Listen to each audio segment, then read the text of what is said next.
I certainly know that Sarah would be an outstanding candidate, but neither she nor I would want to say I would endorse her at this time.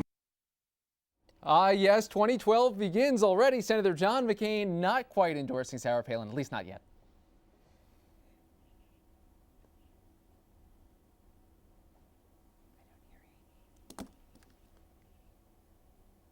Cullen?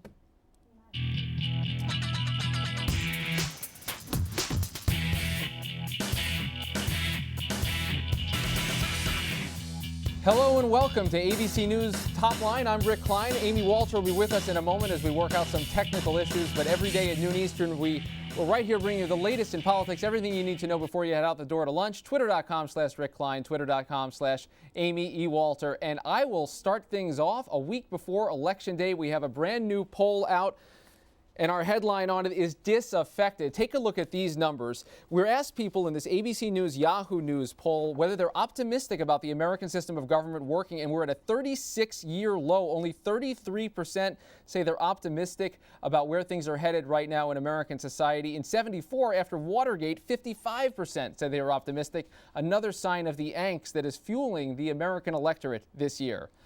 Next up today, stomping mad. This is a metaphor alert, but take a look at what happened in Kentucky yesterday. This is another example of the tensions just spilling over. This was a Rand Paul supporter that ended up stomping physical violence against a Jack Conway supporter. It is ugly stuff out there, and once again, a sign of violence.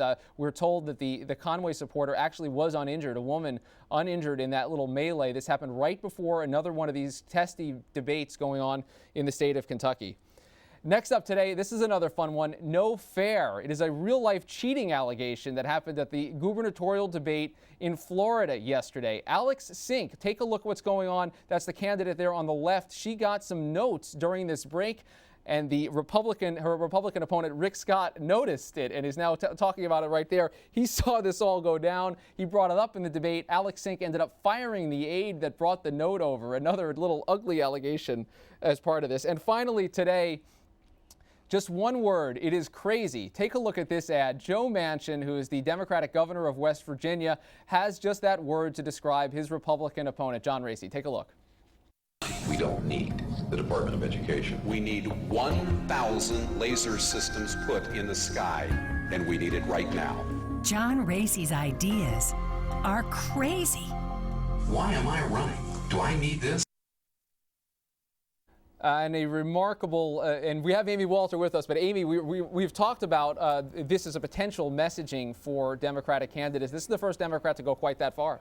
It's not Crazy Juice, which we saw as a web ad, but this is a pretty close, especially the issue on lasers. We do like that we ended with that. I think that Mini-Me is a big fan of lasers. Big fans of friggin' lasers here on Top Line, no question about it. We begin today's program with Nicolle Wallace, the former communications director for President George W. Bush and the author of the brand new novel 18 Acres. Congratulations, first of all. Thank you. Thank you so much. And I want to ask, because your book focuses on the first female president, we've heard so much about this year being a potential year of the woman on the Republican side. What's behind that, do you think? What has sparked all these people, some of them with non-traditional backgrounds, to get involved this year for the first time? Well, I think you've got to give Hillary Clinton and Sarah Palin some of the credit. I mean, I think that despite their unsuccessful outcomes of their candidacies in 2008, they got a whole lot of attention. I think that it's encouraging that despite the fact that I think a double standard was applied to both women in different ways and at different times, women are still, they're undeterred, and they're still stepping into the arena in greater numbers. Now, I think it remains to be seen how well they're going to do and whether their gender is a factor. But I think that it's great that we're having some of these conversations, that you're having this conversation today, because we didn't do very much of that in 2008. Well, Nicolle, I'm glad you brought that up about the double standard, because it seems as if we have a lot of these women now, they're non-traditional candidates, Christine O'Donnell, Sharon Angle, Sarah Palin, and yet they still get parodied on Saturday Night Live more than almost anybody else. So is there still a double standard out there about these women candidates, that they're, you know, the way that they're being mocked by the media and by others that'd be different from a male candidate? You know, I think Saturday Night Live is in a category of its own, and I think it remains to be seen, and I'd love to understand the Saturday Night Live effect. I think all three of those women are in a league of their own. in terms of coming from so far outside of the political establishment. And that's what makes them so riveting. In my book, I was so, I was left after 2008 so fascinated by what can be kind of a violent collision between establishment politicians and someone from outside the Beltway. That one of the storylines in 18 Acres is about the incumbent president's outside surprise pick for vice president, who comes from Albany, New York. She's a statewide official in New York, and it's a topic that I felt like I wanted to play with in fiction, because I feel like this is what's going on in the country. The Tea Party movement is as much about holding Washington. Your poll just showed that people hold Washington in such low regard that they no longer feel it's important to have experience in politics to do a good job in Washington. They kind of look at Christine O'Donnell and Sharon Engel and say, what are they going to do, screw it up? That's a really good point. And a lot of them don't have any great affection for your fellow Republicans, as a matter of fact. Right. A lot of these folks who are coming into this. And I want to ask about that, because a lot has been made about Christine O'Donnell, Sharon Engel maybe taking away from their party's chances. Do you think, on balance, when we write the story of 2010 and beyond, that we'll say the Tea Party was net positive, net negative for Republicans? I think the Tea Party is the best and the simplest, and as you know better than me, it's never a simple explanation, but it is the most simple explanation for the enthusiasm gap.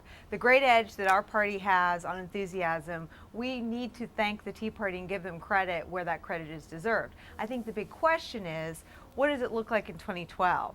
What does Tim Pawlenty do? What does Mitt Romney do on November 3rd? What does it look like? I don't know. I mean, this is where I think it'll start to get really. I guess the question is, can you be a 2012 Republican and not make sure you've checked the boxes with the Tea Party crowd? It seems to me like you probably can't, right? You probably can't, but I think it's what you said. I think they become a factor, and I don't think that the candidate that on our side will stand the best chance of winning a national election against President Obama will be the one that makes the Tea Party the only factor.